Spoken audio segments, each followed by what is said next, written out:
Some fights strike before the battle. To prepare your mind, you must anchor yourself to what you're protecting. Fleeting Beauty by Stephen Meehan.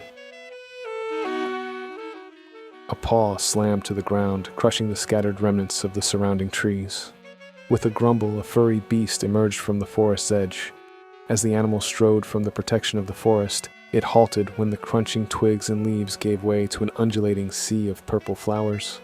While the massive creature stared at the field, the sun's golden rays crested the distant mountains and raced toward the swaying plants, bathing them with their first meal of the day. With each passing moment, the din of the forest diminished. As the silence intensified, the bear rose to its hind legs, while ripples washed over its body. When the rippling ceased and the last of the dark fur receded, a stout man stepped closer to the flowers, running his hand through his thick hair. As the individual stood there, the chattering wind chipped away at the nascent stillness like a chisel striking a stone. Lander, why are you here? Without tearing his gaze from the ever-shifting lavender carpet, Lander reached up and interlaced his fingers behind his head. Neville, why are you bothering me? You shouldn't be here wasting your time. Where should I be? Preparing for the fight looming over us. The towering figure turned to Neville, his lips drawing into a harsh line. Is there a problem with my separating myself from the inevitable maelstrom to bathe in the sight of something beautiful? The newcomer rushed forward, pinching the bridge of his nose before gripping Lander's arm with rough fingers. Nobody thinks you have to abandon things of beauty. Then, before we rush into something terrible, stand here with me and appreciate this moment. While I agree, Neville said as his hand swept across the violet field, that this is a stunning view, you have responsibilities that require your personal attention. Sucking his lip, Lander tapped Neville's hand with a loose fist. In the brutality of warfare, we must preserve our connection to life's beauty, or we risk losing what we hold dear. That doesn't excuse your stepping away from your duties. With a soft sigh, Lander glanced at the ground and kneeled. As his knee sank into the earth, he traced the lavender petals of a flower. I agree. Driving back another sect of shifters is important. Still, it's critical that we keep ourselves grounded. Cedric's tribe is poised to strike. A shadow crossed the lavender field as a passing cloud dimmed the petals. Neville's breath hitched. He drew a finger across his lips as he lowered his voice. Cedric isn't just rallying his packs. If he senses weakness, he'll tear through our territory without hesitation. This peace you're clinging to, Cedric wants to destroy it. Which is why I stepped away for a few moments to appreciate the joyful parts of life. Lander, typically, I'd agree with you. Neville squeezed his friend's shoulder and lifted him off the ground. Unfortunately, these jaunts have been increasing in their frequency and duration. Lander smiled and closed his eyes as his chest rose. Once we've dealt with the other tribe, you'll be able to retreat to your sanctuaries. No, Lander said as his head swung back and forth. With his brow sinking, Lander's tongue ran along his teeth. If we defeat our enemy today, we'll embrace the momentary relief. However, another aggressor will step in to assume their place, and again, I'll be pulled away from embracing nature's beauty. With a broad smile, Lander turned towards his friend and gripped his shoulders. As his grin widened, Lander patted Neville's cheek. It's these jaunts that remind me of the importance of our struggles. Then use this inspiration to create a plan to disrupt the impending assault from Cedric and his packs. Lander lifted his hand, blocking his view of the violet sea of flowers.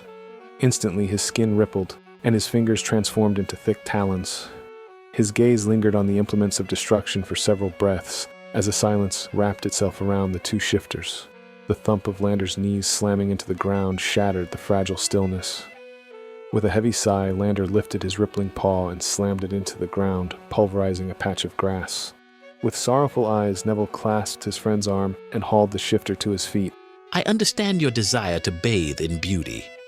Unfortunately, right now, there are duties that prevent you from indulging your desires.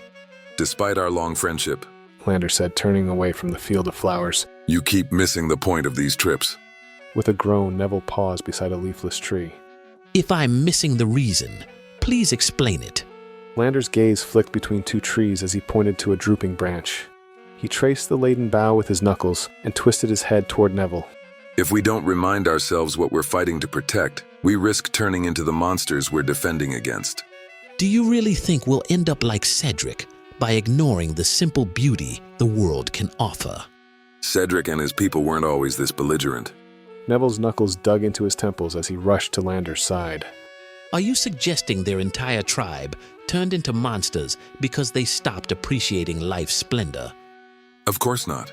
Lander shook his head as he clasped his hands behind his back and resumed his march away from the undulating lavender carpet. Their lack of attachment let the hunters twist them into unwitting accomplices. As Neville swallowed a lump, he slowly turned toward the violet sea. As the golden beams of light mixed with the rich purples, his knees trembled. His unsteady legs carried him closer to the forest's edge as he rubbed his chin. If we require an anchor to prevent our descent, then I'll remember this glade of flowers. He crouched down, letting his fingertips brush a single bud. The softness startled him. He allowed the scent to fill his chest. I'm starting to understand why you cling to this field.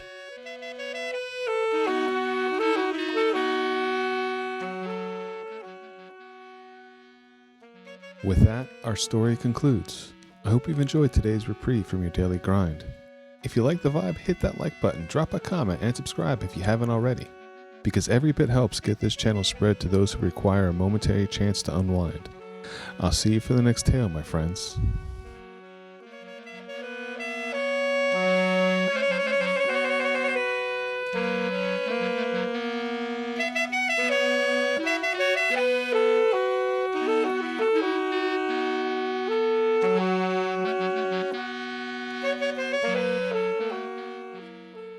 Thanks for reaching the end of the video. But why not keep the rhythm going? Pick one of the videos on screen and settle in for another moment of escape. And if you haven't yet, hit subscribe and tap the bell to get notified when new tales drop.